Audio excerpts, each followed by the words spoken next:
على محمد بن عبد الله وعلى آله وصحبه ومن تبعه ووالاه أما بعد رب اشرح لي صدري ويسر لي أمري واحلل عقدة من لساني يفقهوا قولي واهد قلبي وسدد لساني بحق نبيك محمد صلى الله عليه وسلم اللهم لا علم لنا إلا ما علمتنا إنك أنت العليم الحكيم. Bapak-bapak, ibu-ibu, para hadirin dan hadirat jamaah Masjid Al-Muqarrabin yang dimuliakan Allah Subhanahu wa taala. Alhamdulillah, segala puji bagi Allah Subhanahu atas karunia dan nikmat yang telah diberikan kepada kita hingga siang ini kita masih diberikan kemudahan, masih dijaga iman dan Islam kita hingga kita dapat menjalankan kewajiban kita, yaitu salat zuhur berjamaah. Mudah-mudahan amal ibadah kita diterima Allah Subhanahu wa taala. Amin ya rabbal alamin. Salawat dan salam tak lupa pula kita sanjungkan kepada junjungan kita, pemberi syafaat kita, Nabi besar Muhammad sallallahu alaihi wasallam beserta keluarga, sahabat dan pengikutnya hingga hari kiamat. Sebelum saya lanjutkan, saya meminta kepada bapak-bapak dan ibu-ibu sekalian untuk membaca Al-Fatihah ya. Mudah-mudahan saya kemarin pulang ke Palembang, keponakan saya masih kecil ya. Itu sakit usus, jadi usus buntu ya, jadi perlu anak-anak walaupun masih kecil dijaga hafalannya ya, karena jajanan di jalan-jalan itu belum tentu sehat buat mereka ya, apalagi mereka masih kecil ya, tidak cukup mampu ususnya mencerna makanan yang mungkin secara kesehatan kurang layak untuk mereka konsumsi, sehingga banyak sekali kotoran ya, dan banyak sekali yang lengkap sehingga khusus waktu ya dioperasi. Sekarang masih dalam kondisi lemah, kalau masih tetap sakit juga dioperasi kedua kali, padahal masih kecil ya. Saya mohon doa baca Fatihah, mudah-mudahan Allah segera berikan kesembuhan, mudah-mudahan segera pulih ya, dan anak-anak kita semua diberikan kesehatan oleh Allah Subhanahu wa taala. على هذه النية وعلى كل نية صالحة. الفاتحة. أعوذ بالله من الشيطان الرجيم. بسم الله الرحمن الرحيم. الحمد لله رب العالمين الرحمن الرحيم مالك يوم الدين. إياك نعبد وإياك نستعين اهدنا الصراط المستقيم صراط الذين أنعمت عليهم غير المغضوب عليهم ولا الضالين. Hari ini saya akan membahas 5 kaidah besar dalam ilmu fikih. Ya, ilmu fikih ada kaidah itu adalah rumus-rumus kesimpulan hukum. Ya, dengan kesimpulan hukum tersebut bisa kita terapkan di semua masalah. Ya, ilmu fikih luas sekali, tapi tak mungkin kita kuasai. Ya, ada beberapa rumus yang mungkin bisa kita pegang. Ada 5 kaidah besar. Sebenarnya kaidah dalam ilmu fikih itu banyak sekali, lebih dari 100. Tapi 5 kaidah ini 5 kaidah besar. Yang pertama, kaidahnya al-umuru bimaqasidiha, segala perkara sesuai dengan maksudnya, segala amal sesuai dengan niatnya. Apapun yang kita lakukan harus pakai niat ya. Tanpa niat maka nggak ada nilainya di mata Allah Subhanahu wa taala. Kalau kita berniat karena Allah Subhanahu wa taala, maka pahalanya ada di sisi Allah Subhanahu wa taala. Tapi kalau kita tanpa niat sama sekali, nggak ada pahalanya di mata Allah Subhanahu wa taala. Niat mempengaruhi hukum, niat mempengaruhi hasilnya juga. Allah Subhanahu wa taala di dalam Al-Qur'an, "Wa ma umiru illa liya'budullaha mukhlishina lahuddin." Mereka tidak diperintahkan, kata Allah, melainkan beramal ikhlas karena Allah Subhanahu wa taala. Apapun yang kita lakukan tujuannya adalah ikhlas karena Allah Subhanahu wa taala. Di saat kita bekerja keluar dari rumah, niatnya melaksanakan perintah Allah Subhanahu wa taala.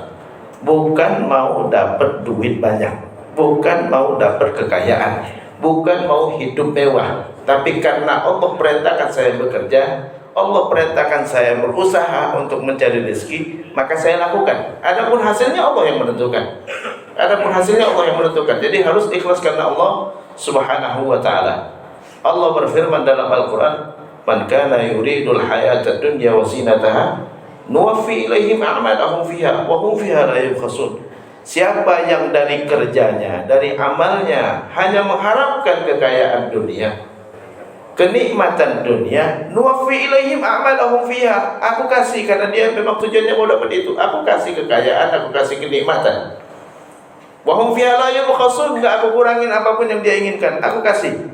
Dia mau jabatan, aku kasih jabatan. Dia mau kekayaan, aku kasih kekayaan. Ulaikal ladzina laisa lahum fil akhirati illa nar. Tapi di akhirat nanti jangan minta apa-apa kata Allah, kecuali aku kasih neraka kata Allah, ya. Karena tujuan itu bukan mau dapat surga, tujuan itu bukan dapat ridho aku, tapi tujuan itu mau dapat kekayaan, mau dapat jabatan, mau dapat. Jadi enggak boleh kita tujuannya dunia apapun, ya. Ulaikal ladzina laisa lahum fil akhirati illa an-nar wa habita ma sana'u fiha. Yang dia lakukan sia-sia kata Allah. Wa batilum ma kanu ya'malun. Ya, apapun yang dia lakukan tidak sah, gitu kan? Kalau karena dunia, gitu kan? Jadi harus karena Allah kita salat, karena Allah kita puasa, karena Allah. Baru saja kita lewat dari bulan Ramadan. Ibadah puasa ibadah satu-satunya yang paling melatih kita ikhlas. Karena ibadah yang lain kelihatan semua, tapi kalau ibadah puasa nggak kelihatan, nggak kedengaran. Ibadah sholat kelihatan, kedengaran, karena kita baca Al-Fatihah, ya, kita baca takbir, kita bergerak rukuk sujud, kelihatan, kedengaran. Kita zakat kelihatan, saat kita bayar zakat kelihatan, gitu kan? Haji kelihatan, kedengaran. Labbaik kedengaran, gitu kan? Kita tawaf kelihatan. Baca Quran kedengaran, bismillah kedengaran, zikir kedengaran, Allah kedengaran. Ibadah kebanyakan adalah kelihatan, kedengaran. Kurban kelihatan orang, kita nyembelih kurban. Akikah kelihatan, gitu kan, ya. Jadi azan kedengaran, gitu kan, ya.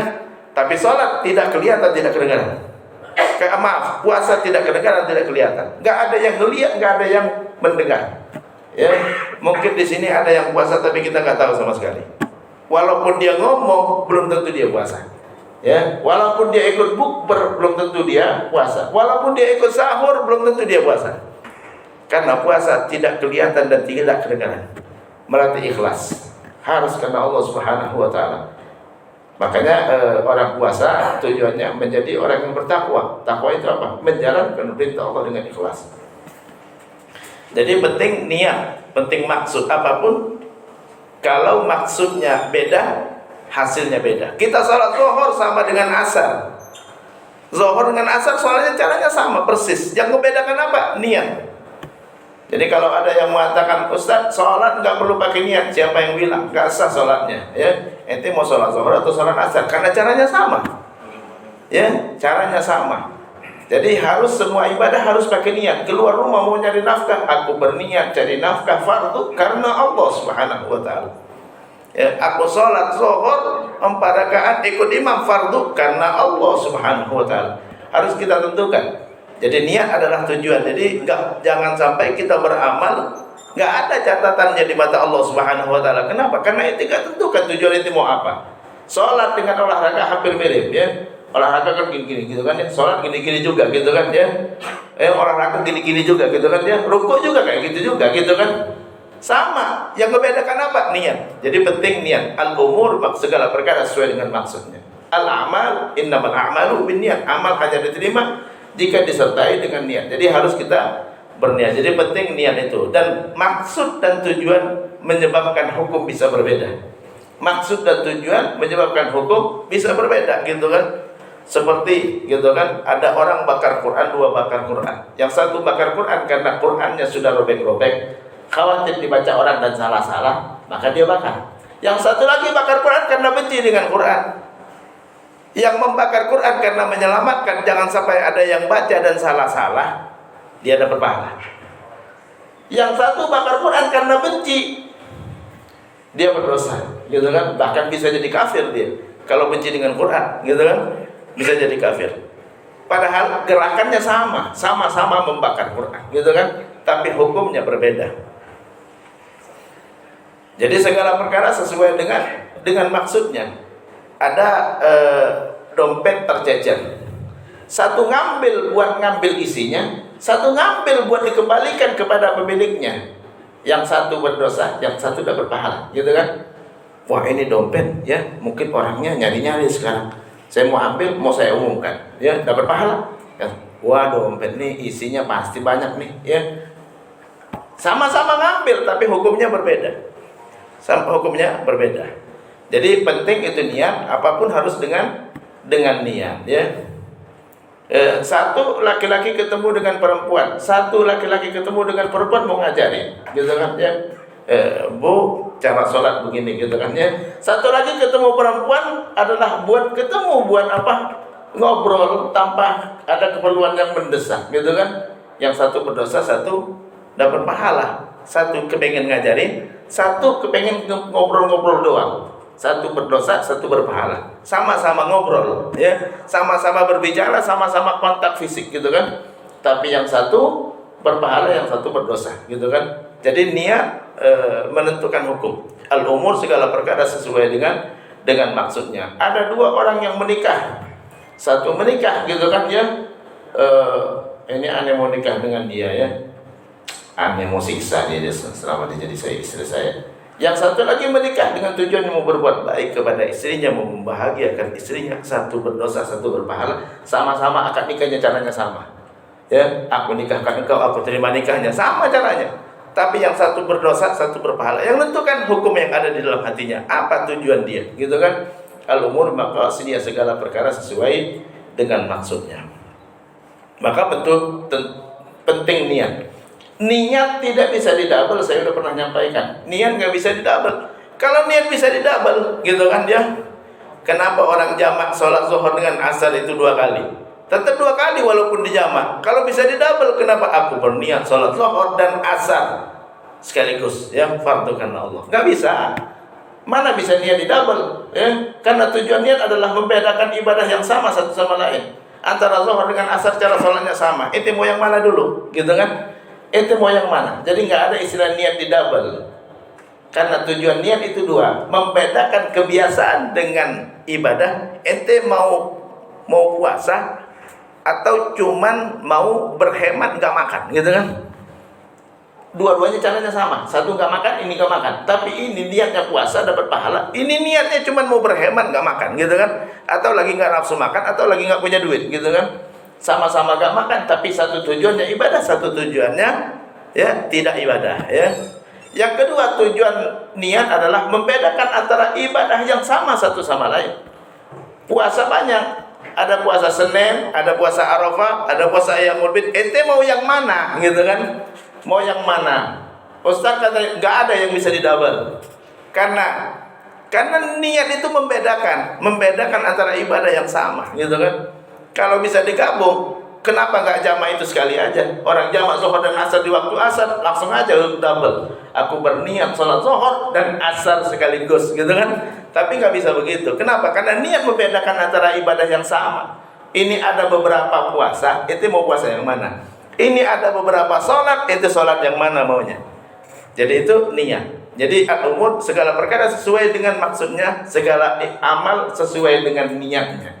Harus niat nggak bisa double. Cuman bisa niat 1 dapat pahala 2 bisa. Niat 1 dapat pahala 2 bisa, gitu kan?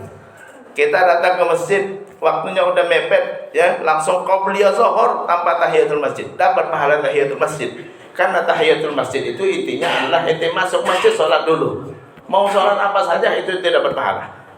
Walaupun langsung sholat wajib, gitu kan? Kenapa? Karena menghormatin masjid, nanti masuk masjid sholat dulu. Mau sholat apa saja boleh. Nah ini ente nggak perlu niatkan kalau tahiyatul masjid. Langsung berniat qobliyah. Aku berniat sholat zuhur, qobliyah zuhur, sunnah karena Allah dapat pahala 2. Ya. Sunnah wudu nggak perlu niat khusus. Ente habis wudu sunnahnya sholat dulu. Mau sholat apa saja. Nah itu bisa dapat double pahala. Tapi niatnya 1 tetap. Kalau ente niatnya tahiyatul masjid nggak dapat pahala qobliyah. Karena qobliyah bisa setelah tahiyatul masjid, tapi tahiyatul masjid nggak bisa setelah qobliyah. Ya, jadi karena tahiyatul masjid nggak bisa ditunda, otomatis dapat pahalanya. Sunnah wudu nggak bisa ditunda, ya. Maka saat ente habis wudu langsung sholat sunnah qobliyah, dapat pahala wudu, sunnah wudu. Dapat pahala tahiyatul masjid kalau ente langsung masuk masjid, gitu kan? Tapi kalau ente sholat sunnah tahiyatul masjid nggak dapat pahala qobliyah zuhur. Kenapa? Karena qobliyah zuhur bisa setelah tahiyatul masjid. Ya. Kalau tahiyatul masjid nggak bisa setelah qobliyah. Ya, tahiyatul masjid harus saat masuk. Saat masuk. Jadi nggak bisa ditunda. Nah, itu dengan sholat apa saja bisa. Jadi nggak ada istilah double niat, tapi Ya, kita bisa dapat satu niat, dapat dua pahala bisa, ya. Kita udah biasa puasa Senin. Kita udah biasa puasa Senin. Setiap Senin puasa, setiap Senin puasa, setiap Senin puasa. Tahu-tahu hari Senin berbarengan dengan Ayyamul Bid. Ente cukup niat Ayyamul Bid tanpa niat puasa Senin. Ya, kenapa? Karena ini udah kebiasaan ente, Allah udah catat pahalanya. Ente nggak bisa laksanakan karena bertepatan dengan Ayyamul Bid, ente langsung puasa Ayyamul Bid.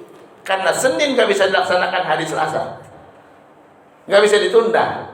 Senin nggak bisa ditunda di hari Selasa. Tahiyatul masjid nggak bisa ditunda setelah qauliyah. Jadi otomatis itu nggak perlu niatkan.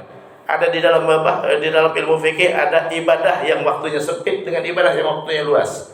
Kalau ada dua pilihan antara dua ibadah, ente pilih yang waktunya luas. Yang waktunya sempit otomatis dapat pahalanya. Yang waktunya sempit yang nggak bisa ditunda, ente langsung dapat pahalanya. Dengan syarat ente sudah rutin melakukan. Ya, jadi puasa Senin nggak perlu diniatkan kalau berbarengan dengan hari Arafah. Ya, puasa Senin nggak perlu diniatkan kalau berbarengan dengan Ayyamul Bid, kalau berbarengan dengan hari Asyura. Ya, karena puasa Senin nggak bisa di hari Selasa. Kalau puasa Asyura tidak ditentukan dengan hari, bisa hari apa saja asalkan hari Asyura, gitu kan.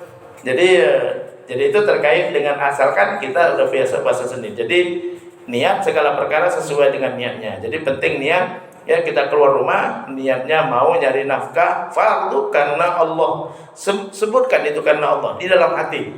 Karena niat tempatnya adalah di hati. Kaidah yang kedua, al-yaqin la yazulu bisyak. Keyakinan tidak bisa digeser, tidak bisa digantikan, tidak bisa dihapus dengan keraguan. Keyakinan tidak bisa digeser, tidak bisa diganti, tidak bisa dihapus dengan keraguan.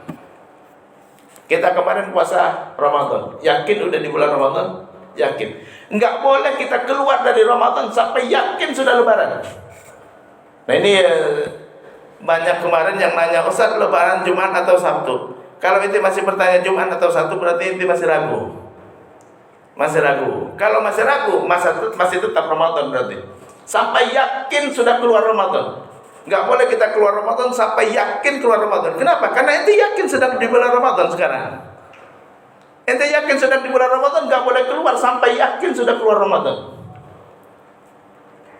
Al-yaqin la yuzalu bisyak, kaidahnya. Keyakinan tidak bisa digeser, tidak bisa dihapus, tidak bisa digantikan dengan hal-hal yang ragu.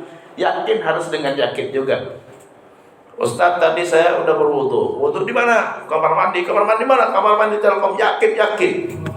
Tapi Ustaz, saya ragu, udah batal atau belum? Belum. Kalau itu ragu udah batal atau belum, berarti wudu yang yakin tadi nggak bisa digeser dengan keraguan. Tetap itu dalam kondisi wudu sampai yakin udah batal. Jadi nggak bisa digeser. Yang yakin nggak bisa digeser dengan yang ragu. Harus yang yakin digeser dengan yang yakin juga. Kalau belum yakin, tunda dulu waktunya. Kalau belum yakin, tunda dulu. Kalau kita belum yakin masuk zuhur, gimana Pak? Udah boleh salat zuhur? Belum, geser waktunya. Jadi kalau Lebaran itu belum yakin, geser dulu waktunya 1 hari. Geser, kenapa? Karena belum yakin. Ya. Waduh, ini zuhur udah masuk belum? Entar, mundurkan dikit. Ya, sampai yakin. Mundurkan dikit sampai yakin. Ya, Ustaz, ukuran yakin gimana? Yakin itu ditangkap oleh panca indera, itu namanya yakin. Ya, ditangkap oleh panca indera itu yakin. Ustaz, jamnya udah 12.30, tapi ane masih ragu. Ente keluar, lihat matahari, ya, lihat, tangkap oleh panca indera itu bahwa memang sudah masuk zuhur, gitu kan? Wah Ustaz, udah kedengaran azan di mana-mana Ustaz, gitu kan? Cuman udaranya mendung Ustaz, ya. Kalau udah dengar azan di mana-mana, udah 2-3, insya Allah itu meyakinkan. Ya. Tapi kalau baru satu yang azan, kecepatan 3 menit katanya tadi. Ustaz, itu kecepatan 3 menit. Kalau cuma satu, kecepatan 3 menit bisa jadi. Ya, lihat yang lain azan enggak gitu kan. Kalau cuma satu, nggak bisa meyakinkan. Harus sampai dengan keyakinan dulu baru bisa, ya. Jadi jangan sampai kita ragu-ragu dengan ragu-ragu. Yakin nggak bisa digeser kecuali dengan keyakinan juga. Makanya 1 hari sebelum Ramadan belum boleh kita puasa. Itu termasuk hari ragu-ragu. Diragukan Ramadan atau belum, gitu kan? Jadi kalau pemerintah sedang isbat, kata pemerintah bulan belum terlihat. Jadi kita puasa ditunda 1 hari, Ramadan ditunda 1 hari. Nggak boleh itu puasa besok, karena itu puasa hari meragukan. Karena yakin sebelumnya kita nggak wajib puasa. Sebelum hari itu kita nggak wajib puasa. Tidak bisa digeser nggak wajib puasa kecuali dengan yakin sudah wajib.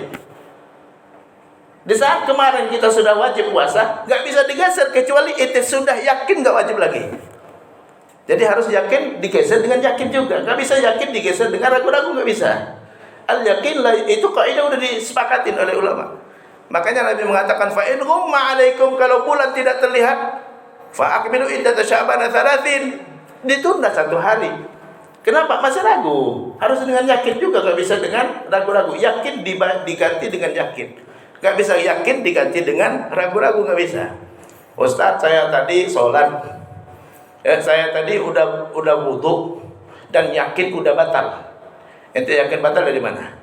Saya tadi ke kamar mandi, Ustaz. Ya, benar, udah yakin batal. Tapi setelah itu udah wudu atau belum? Nah, ini udah wudu atau belum berarti ragu-ragu. Batalnya yakin, wudunya ragu-ragu, berarti ente belum wudu.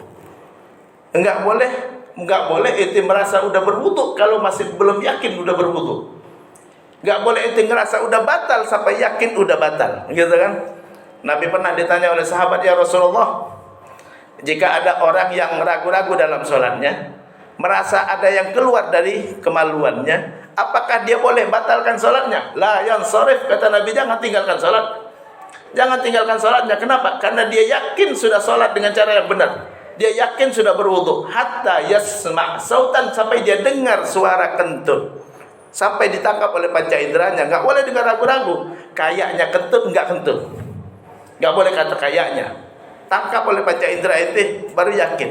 Makanya kematian itu dinamakan dengan yakin, hatta ya'tiyakal yakin, sampai datang kepadamu keyakinan. Kenapa? Karena kalau orang mati terlihat oleh mata. Ya, tertangkap oleh telinga kita, gitu kan, ya. Nggak bernafas, gitu kan, ya. Nggak boleh ragu-ragu, ini udah mati itu belum, nggak boleh. Harus yakin dia mati, gitu kan. Nggak bergerak, nggak bernafas, nggak nadinya nggak ada ini lagi, reaksi lagi, baru bisa. Jadi harus ditangkap oleh panca indera. Nggak bisa, wah kayaknya, ya kayaknya. Ada orang gitu kan, Ustaz, suami saya udah lama menghilang, apakah dihukumi dia udah meninggal? Tidak, sampai yakin dia udah meninggal. Lah dari mana taunya? Adukan ke pengadilan. Adukan dulu ke pengadilan. Pengadilan nanti akan ngecek, akan meneliti kemana suamimu pergi, gitu kan, ya. Dia harus ditanya-tanya dulu ke keluarganya, ini perginya kemana, gitu kan, ya. Sampai yakin dia udah meninggal, ya. Baru bisa dihukumin dengan meninggal, gitu kan. Jadi nggak bisa dengan ragu-ragu. Jadi perempuan tadi boleh nikah? Nggak boleh sampai yakin dia udah meninggal. Sampai yakin dia udah meninggal, ya. Atau diputuskan oleh pengadilan, tok tok tok tok. Kenapa? Karena di dalam sighah ta'liq talaq disebutkan, kalau saya meninggalkan istri saya 6 bulan berturut-turut, nah itu, ya, udah dikasih kuasa sama suaminya 6 bulan berturut-turut, nggak ada berita sama sekali, dan istri saya keberatan dan dia ngadukan ke pengadilan. Pengadilan ngabulkan, jatuh talak 1. Pengadilan yang tok tok tok tok, gitu kan, diketok langsung, ya. Jadi kenapa? Makanya itu penting sighah ta'liq talaq. Kenapa? Jangan, nggak boleh dengan ragu-ragu. Orang udah cerai itu belum saya sih, gitu kan, nggak boleh. Kalau nggak diputuskan oleh pengadilan, tunggu suamimu sampai datang, gitu kan. Jadi harus dengan yakin juga, ya. Jadi itu al yakin lah, keyakinan nggak bisa digeser dengan keraguan. Ustaz, saya tadi sholat, tapi ragu udah baca Al-Fatihah atau belum? Belum. Sampai yakin itu udah baca Al-Fatihah. Kalau itu nggak yakin, maka nggak sah sholat itu berarti. Jadi kita dari awal sampai terakhir, dari takbir sampai salam itu harus yakin semua. Saya yakin baca Al-Fatihah, yakin sudah rukuk, yakin sudah sujud, yakin sudah duduk antara 2 sujud, yakin semua rukun. Sholat yang 14. Nggak boleh sholat ngelantur, gitu kan, tahu udah salam, udah salam lah. Saya tadi sholat berapa rakaat ya? Oh, nggak sah, ulangi lagi. Ya, ente berarti nggak yakin melakukan apa yang wajib dilakukan di saat sholat. Jadi keyakinan harus al yakin la yuzalu bisyak, keyakinan nggak bisa dihilangkan dengan keraguan, ya. Kita lagi puasa. Ustaz, saya lagi puasa, nunggu berbuka, tahu-tahu dengar azan, gitu kan, ya. Tapi saya ragu, ini kok masih terang udah azan. Nggak boleh dibuka sampai yakin udah benar azan. Lihat jam, wah ini jam jangan-jangan kecepatan, gitu kan, ya. Tanya sana sini dulu, tunggu beberapa orang azan. Jangan azan satu bisa kecepatan 3 menit tadi, gitu kan. Jadi nggak bisa kita percaya dengan satu meninggalkan yang 5 gitu kan ya. Jangan dia percaya dengan yang satu meninggalkan yang 5. Kenapa? Yang satu itu bisa meragukan berarti. Dalam ilmu fikih ada 4 mazhab. Hanafi, Maliki, Syafi'i, Hambali gitu kan ya. Kalau satu bilang boleh, yang 3 bilang nggak boleh, meragukan yang satunya berarti. Yang satunya meragukan. Mau pakar sebagaimanapun itu meragukan berarti ya. Kecuali itu perkuat dengan dalil yang kuat dulu gitu kan. Cari ya. Kalau itu bisa menilai dalil. Kalau itu masih bisa meneliti suatu dalil gitu kan. Kalau kita nggak bisa menilai dalil, kita percaya sama yang banyak. Kita percaya sama yang banyak ketimbang percaya sama yang satu gitu kan. Karena saya nggak bisa menilai mana dalil yang kuat ya. Maka saya ngelihat sosoknya aja, ada 3, ada 1, setiap 3 yang saya percaya. Saya lebih percaya 3 ketimbang 1 gitu kan. Jadi itu terkait dengan kaidah yang kedua. Al yakin la yuzal. Ini bisa diterapkan di semua masalah. Ustaz, saya tawaf ya. Saya tawaf, ragu udah 6 putaran atau 7 putaran? 6. Karena 6-nya yakin, 7-nya yang ragu. Yang ragu dibuang, yang ragu dianggap tidak ada dalam ilmu fikih. Yang ragu dianggap tidak ada, gitu kan? Acuhkan yang ragu-ragu. Karena ragu-ragu itu tidak ada. Kalau berdasarkan ragu-ragu, orang sholat akan ragu-ragu terus nanti. Harus dengan yakin, ya. Ustaz, tadi saya sholat udah 2 atau 3? 2. Karena yang ketiganya ragu. Yang ketiganya ragu dibuang. Ya, dibuang, anggap baru 2 rakaat. Kenapa? Yang 2-nya itu yakin, yang ketiganya yang ragu. Enggak boleh kita berdasarkan ragu-ragu, harus dengan yakin. Al yakin la yuzalu bisyak. Keyakinan sesuatu yang tertangkap oleh panca indera atau berdasarkan dalil-dalil yang kuat. Harus dalil-dalil yang kuat kalau kita bisa menilai dalil. Kalau kita bisa menilai dalil.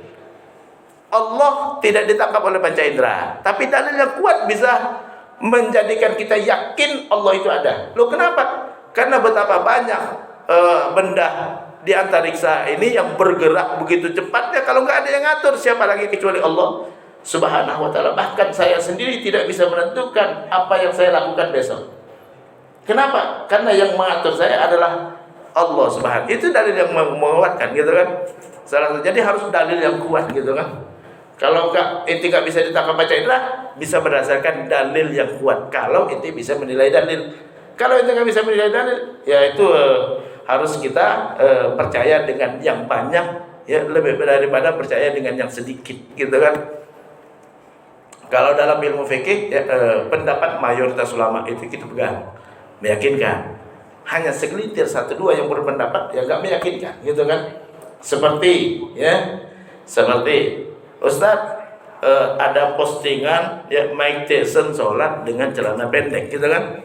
Ya, dengan celana pendek. Ya, sah nggak Ustadz sholatnya? Ada yang berpendapat seperti itu ulama. Tapi mayoritas ulama berpendapat aurat laki-laki sampai ke lutut, gitu kan? Sampai ke lutut. Nah, itu pilih yang mana? Kalau itu milih yang mudah, yaitu tapi meragukan.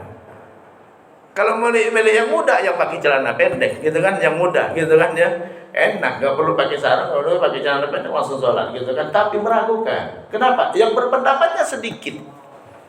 Contoh lagi, nikah, mayoritas ulama bahwa nikah harus ada walinya. Mazhab Hanafi membolehkan tanpa wali. Berani nikah tanpa wali? Ya. Ustaz, emang ini mazhab Hanafi ulama besar? Iya, ulama besar. Tapi kalau 1 dari 3, mending ikut yang 3. Yang 3 mengatakan wajib ada wali, gitu kan?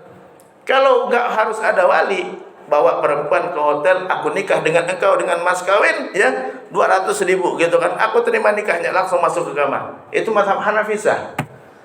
Akad nikah langsung antara laki-laki dengan perempuan, langsung dibawa ke hotel langsung dah, ya selesai. Yang ente mau yang mana, ya?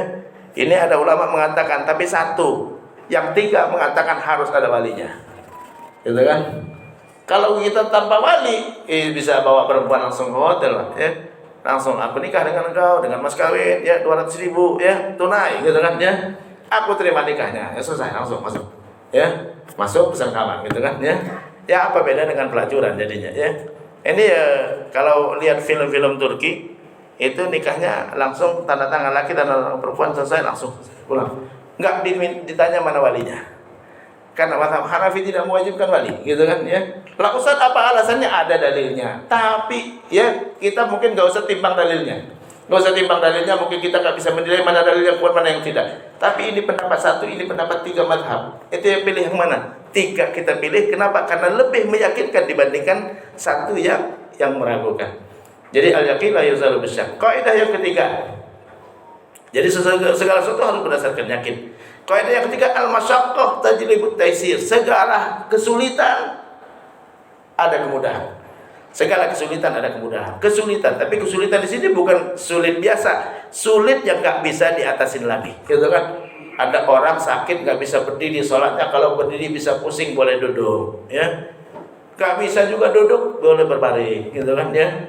Ada orang nggak bisa berwudu, kenapa? Karena dia sakit. Kalau dia berwudu kena air bisa tambah sakit, tambah parah penyakitnya, maka silakan tayamum, gitu kan? Diberikan kemudahan. Segala kesulitan diberikan kemudahan. Ada orang yang nggak bisa haji karena nggak punya duit, nggak usah haji, ya.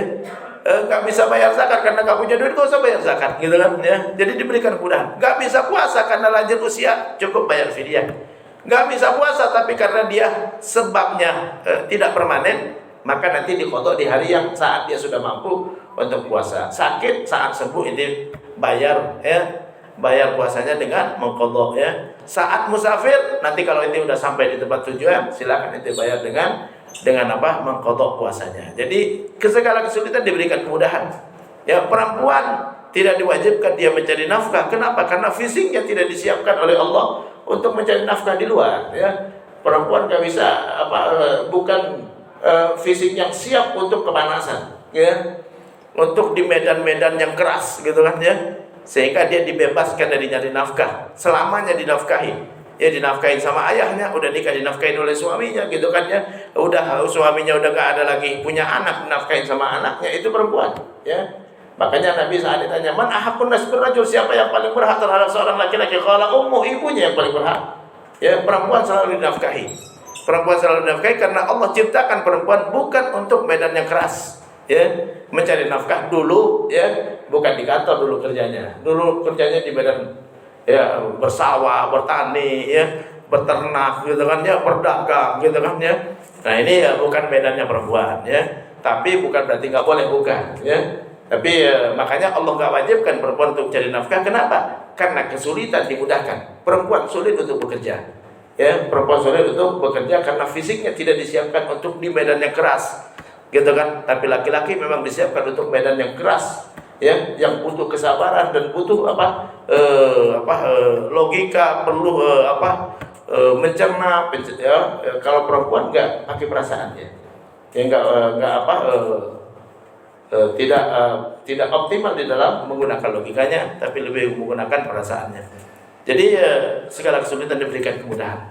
Kesulitan orang yang sakit mendapatkan mendapatkan kemudahan yang banyak. Boleh tayamum, boleh tidak copot sepatunya, cukup dia usap sepatunya saja di saat berwudu kalau sholatnya pakai sepatu. Boleh dia tidak sholat Jumat, boleh dia tidak sholat berjamaah, ya. Sholatnya boleh sambil duduk ataupun sambil berbaring, ya. Kalau nggak bisa puasa silakan nggak puasa, nanti dikodok kalau udah sembuh. Kalau nggak sembuh cukup bayar fidyah, gitu kan ya. Jadi banyak kemudahan. Itu sakit baru sakit, ya. Padahal sebab keringanan banyak sekali. Ada yang sakit, ada musafir, ya. Ada karena lemah, ya. Karena nggak memiliki kemampuan atau karena unsur yang nggak bisa dihindari lagi, gitu kan. Banyak sekali sebab-sebab mendapatkan kemudahan. Yang keempat, kaidah yang keempat, ad-darar yuzal, mudarat harus dihilangkan. Nggak boleh ada mudarat. Kita nggak boleh melakukan sesuatu yang berakibat mudarat pada diri kita ataupun kepada orang lain. Nggak boleh melakukan sesuatu yang berakibat mudarat pada diri kita ataupun kepada orang lain. Ustaz, sholat 1000 rakaat boleh? Nggak boleh. Tapi kalau berakibat dia sakit, nggak boleh. Haram hukumnya. Walaupun itu sholat adalah dianjurkan, gitu kan. Ustaz, puasa tiap hari boleh nggak? Kalau fisiknya tidak bisa, jangan. Ya, makanya Nabi kita Muhammad SAW melarang puasa setahun penuh. Ya, kenapa? Karena bisa berakibat sakit. Itu kalau puasa terus ya bisa berakibat sakit nanti. Apapun yang berakibat mudarat nggak boleh, ya. Kita nggak boleh tetangga nggak boleh bangun rumah di atas rumah tetangganya yang berakibat dia nggak dapat cahaya matahari. Ya, minta izin dulu, Pak, mohon maaf, saya mau bangun rumah agak tinggi sedikit, ya.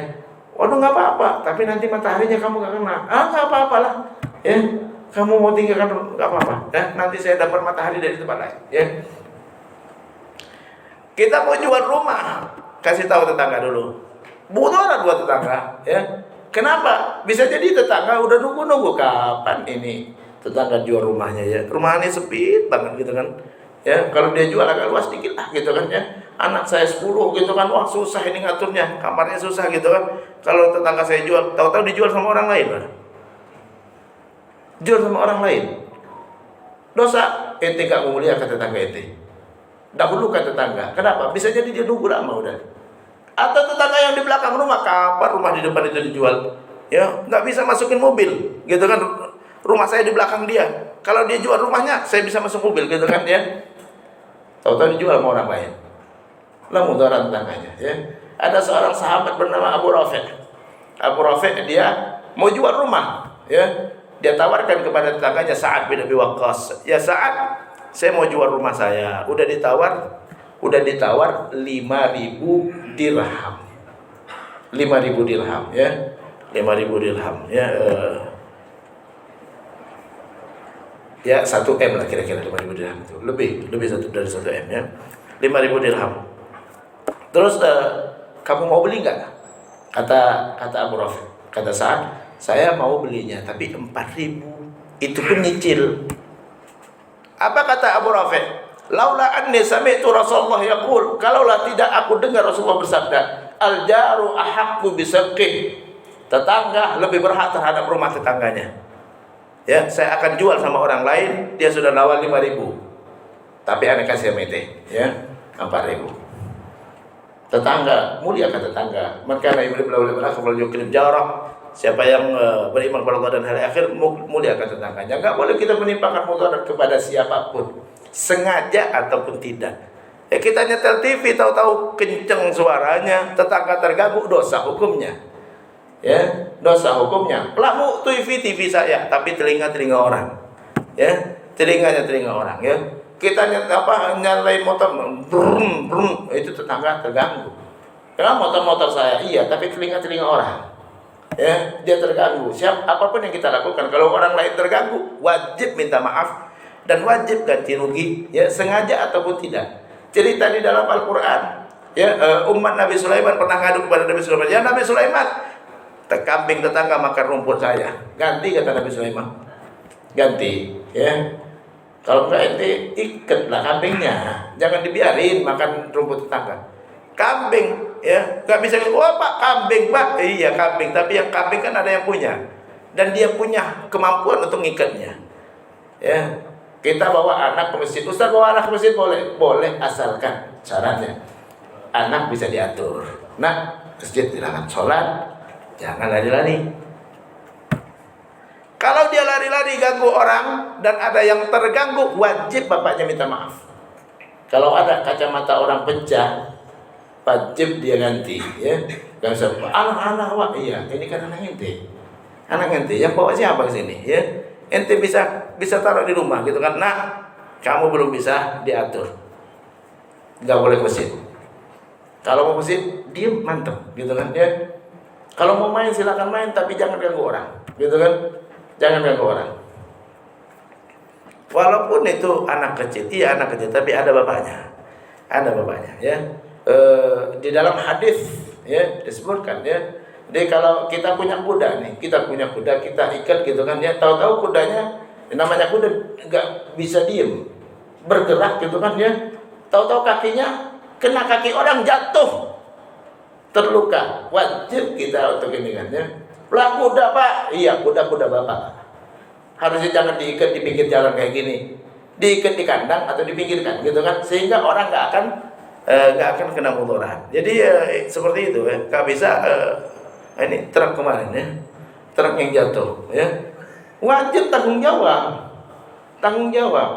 Iya Pak, nggak sengaja, tapi bus ente gitu kan, bis ente, ya.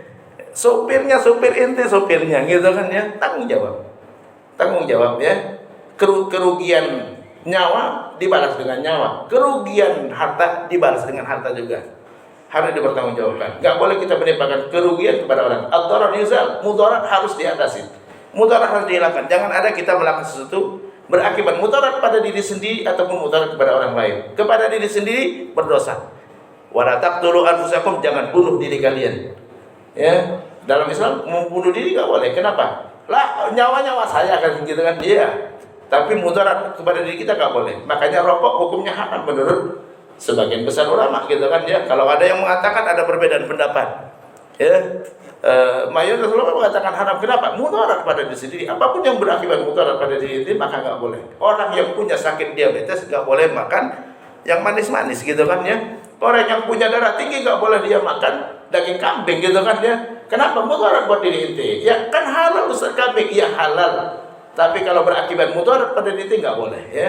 Enggak boleh sama sekali. Ya, tumbuh-tumbuhan itu halal hukumnya. Tapi kalau tumbuh-tumbuhan bisa berakibat racun, ya kalau masak sayur-sayuran itu katanya enggak boleh dipanaskan. Kalau bisa dipanaskan bisa berakibat keracunan nanti ya. Enggak boleh ya, maka enggak boleh. Tapi kan ini sayur-sayuran, iya sayur-sayuran aslinya halal. Tapi kalau itu panaskan berkali-kali maka bisa mengeluarkan racun. Maka itu hukumnya haram jadinya ya. Jadi itu yang keempat. Yang kelima, al-adah muhakkamah, kebiasaan jadi landasan hukum. Apapun yang sudah terjadi berkali-kali maka itu bisa dijadikan landasan hukum. Nah, ini kaidah luas sekali. Saya kasih contoh satu aja ya. Satu aja. Kebiasaan jadi landasan hukum. Apapun yang sudah jadi kebiasaan maka bisa dijadikan landasan hukumnya. Contoh, dulu waktu kuliah gitu kan ya suka saling traktir. Hari Senin si A traktir, hari Selasa si B traktir, hari Rabu si A lagi, hari Kamis si B lagi, hari Jumat si A lagi ya. Hari Senin si B lagi, tahu-tahu hari Senin si B nggak ada, si A nyari mana si B ya? Nyari ya. Punya nggak hak dia nanya, B mana ente? Berhak dia nanya. Karena ini sudah terbiasa berkali-kali gantian. Berarti si A traktir hari pertama adalah dibalas dengan traktir hari kedua. Ya. Jadi ya, ganti-gantian itu berarti hutang berhutang. Pas giliran si B menghilang, ya si A nyari, mana ini? Kurang ajar dia. Kemarin saya traktir ya. Ustaz, kan dia ikhlas, tanya dulu. B, ya, kata harusnya si B dulu pun. A, gitu kan, harusnya aneh traktir hari ini, ya. Tapi nanti aneh ganti besok. Ya udah, nggak apa-apa besok, berarti dia nungguin. Ya, alah nggak usah pikirin, kan aneh ikhlas ngasih traktir ente. Ada bukan berarti kalau udah traktir aneh nunggu ente, alhamdulillah ikhlas. Ya, kebiasaan jadi landasan hukum. Ya, walaupun kita nggak ngomong ganti, tapi kebiasaannya menunjukkan itu saling ganti mengganti gitu kan. Kalau di kampung gitu kan ngasih rantang dibalas dengan isi juga gitu kan ya. Ngasih sop ya dibalas dengan gulai gitu kan. Ya, tahu-tahu kita ngasih rantang ya. Loh kok kosong gitu kan ya. Ya kan, loh kok aneh ngasih tapi kok kosong gitu kan. Karena udah kebiasaan seperti itu dijadikan landasan hukum bahwa dia nuker makanan. Bukan dia mau ngasih cuma-cuma, bukan. Ustaz, orang hukumnya ngasih kan berarti dia nggak mengharapkan. Tanya ente. Segala perkara sesuai dengan maksudnya. Dia maksudnya nungguin. Wah ini ada aroma gulai di sebelah nih, ya. Nah, coba kasih sop, ya. Siapa tahu diganti dengan gulai, gitu kan? Ya, loh kosong. Dia ngarepin gulai tadinya, ya. Nah, ini yang kadang-kadang kebiasaan jadi landasan hukum karena biasanya kita dikasih rantang dibalikin dengan isi juga, gitu kan? Maka itu jadikan landasan hukum walaupun prinsipnya ngasih cuma-cuma gitu kan, tapi ada sebagian orang ngasih ngarepin. Ustaz dari mana kita tahu? Ya tanya tadi supaya tahu, tanya tadi. Kata Ibnu Rushd dalam kitab Bidayatul Mujtahid, orang yang ngasih itu ada dua macam. Ngasih ikhlas karena Allah nggak mengharapkan diganti, itu adalah ikhlas, nggak perlu diganti. Yang kedua, ngasih tapi mengharapkan ganti, maka itu namanya hutang berhutang atau tukar menukar barang.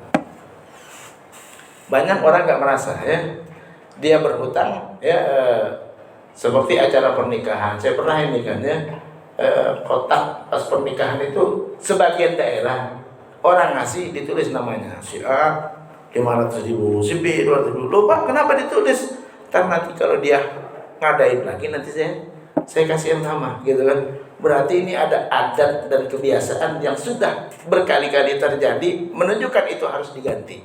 kalau harus diganti, dan kalau memang dia niatnya ganti, minta diganti, niatnya memang minta diganti, maka itu hukumnya hutang yang harus kita bayar.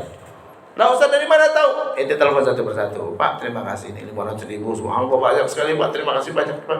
Kapan saya balikin ini Pak? Ntar aja kalau saya ngadakan acara. Balikin aja sekarang. Ya, berarti dia minta gaji. Harus pastikan. Ada orang datang gitu. Pak, saya butuh beras. Ambil aja beras di situ gitu kan ya. Tahu-tahu dia pergi. Loh, bayar dulu. Lah kata dia ambil aja bilangnya. Ambil aja atau ambil dan bayar? Ambil dan bayar, maksud dia ambil dan bayar gitu kan. Jadi harus pastikan dulu, jangan harus berdasarkan keyakinan. Enggak boleh kita dengan ragu-ragu, enggak boleh. Al-yaqin la yuzalu bisyak. Keyakinan enggak bisa dihilangkan dengan keraguan. Yakinnya ente enggak punya hak sama sekali dari harta dia, sampai yakin bahwa ente sudah berhak. Sampai yakin ente sudah berhak tanpa harus imbalan. Sampai yakin ente sudah berhak, ya, dan ente harus kembalikan yang sama. Sampai yakin, jangan sampai kita ragu-ragu, enggak boleh. Ya, makanya ada kaidah dalam ilmu fikih, al-ibrah bil ma'ani wal maqasid, la bil alfaz wal mubani. Ya, segala yang jadi ukuran adalah maksud dan tujuan, bukan kata-kata. Kata-kata kadang-kala tidak sama dengan tujuannya.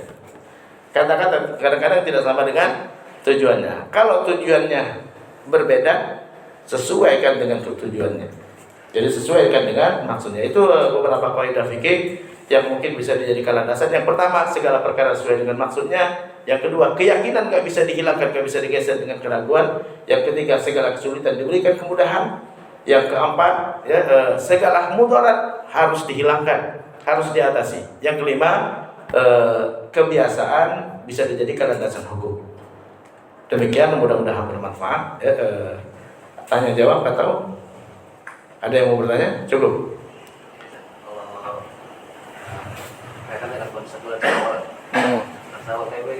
Niatnya kodok itu kodok sawal ya, nggak bisa diganda, nggak bisa didabel, nggak ada niat didabel ya. Kalau boleh niat double semua aja ya. Nanti kalau kita terlambat, Ustaz ketiduran zohornya, ya udah itu niat asar dan zohor sekaligus gitu kan, bisa nggak kira-kira Pak? Nggak bisa. Kalau bisa niat didabel silakan didabel. Nggak ada yang bisa bilang didabel, nggak ada kata niat didabel. Niat cuma satu. Karena niat itu tujuan cuma satu. Adapun kita satu niat tapi dapat dua pahala bisa.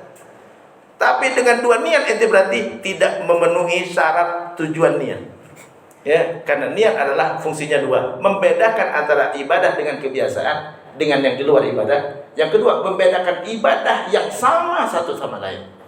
Setelah sholat ini, setelah kita ceramah ini, ada ba'diyah, ada sholat sunnah hajah, ada sholat sunnah taubat, itu bisa lakukan semua itu.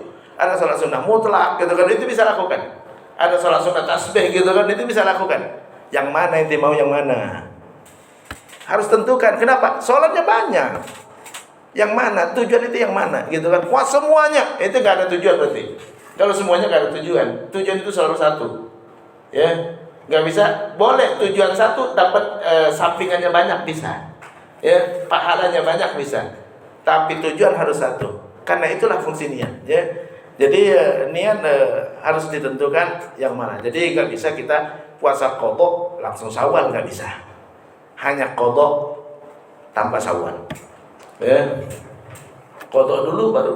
Makanya ulama beda pendapat. Apakah boleh orang yang belum mengqadha puasanya puasa Syawal? Kalau boleh digabung, kenapa ulama bisa beda pendapat seperti itu? Ya gabungin aja langsung qadha langsung Syawal gitu kan? Ya. Ulama beda pendapat. Boleh nggak kita puasa Syawal sementara kita belum qadha? Kalau boleh digabung, kenapa nggak digabung aja? Tapi ulama nggak ada yang mengatakan boleh. Ya, siapa yang bilang boleh digabung niat? Ya, jadi puasa qadha Syawal. Yang mana yang dahulukan? Qadha dulu. Syawal belakangan. Kenapa? Karena qadha wajib, puasa Syawal sunnah. Yang kedua, karena Nabi mengatakan siapa yang telah berpuasa Ramadan lalu puasa 6 hari di bulan Syawal, ente belum sempurna puasa Ramadannya, masih ada hutang.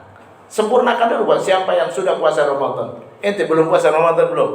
Ya, masih ada hutang berapa hari, bayar dulu, sempurnakan dulu, baru puasa 6 hari di bulan Syawal. Baru nambahkan 6 hari, gitu kan? Jadi sebaiknya bukan nggak boleh puasa Syawal, setelah itu qadha boleh, tapi usahakan yang wajib dulu, qadha dulu, baru habis itu Syawal. Ya, wallahu taala. Oke, demikian Mudah-mudahan bermanfaat. Karena waktu kita cukupkan sampai di sini. Yang benar dari Allah dan Rasulnya, yang salah adalah kekhilafan saya sendiri. Saya mohon maaf, saya mohon ampun. Wabillahi taufiq wal hidayah. Kita tutup dengan doa kafaratul majlis. Subhanakallahumma wa bihamdika asyhadu an la ilaha illa anta astaghfiruka wa atubu ilaik. Wassalamualaikum warahmatullahi wabarakatuh.